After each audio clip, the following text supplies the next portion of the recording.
Now, this is your first time in any kind of programming or doing anything outside of just surfing the web. I've got great news for you.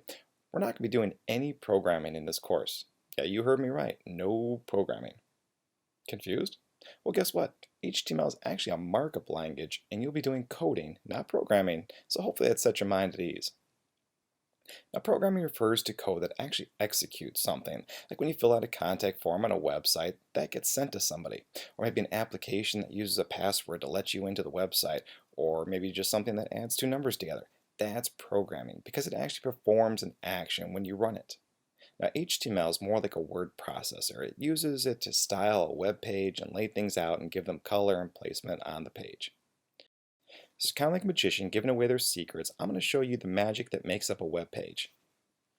Now let's take a look at some of what HTML looks like. Now this is what a basic paragraph looks like in HTML. Now it's not too far off from what it looks like if you opened it up in a Word doc and just started typing, but you'll notice some greater than or less than characters surrounding a letter or letters throughout the paragraph. These are what are called tags.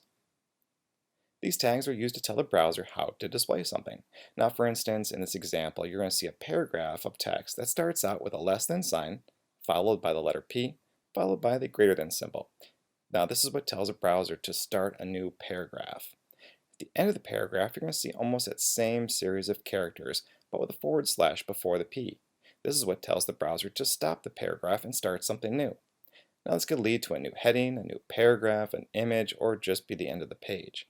Either way, we've told the browser when to start and when to stop something. Pretty easy, right? This is how almost all HTML code works. There's only a few instances of tags that don't end, but I'll show you those a little bit later and it'll make sense why. Now HTML stands for Hypertext Markup Language. So let's break that crazy computer speak down and make it make a little bit more sense. The hypertext is any kind of text that you select and link to something else. Now this could be another web page or a PDF or an email or anything that you want to send it to. This is what separates a web page from just a regular text page. You actually link to other things. Now the second half of that, the markup language, is exactly what I mentioned earlier. This is not a programming language, but a markup language, meaning we're making up plain text and we're giving it some structure and characteristics to make it look better.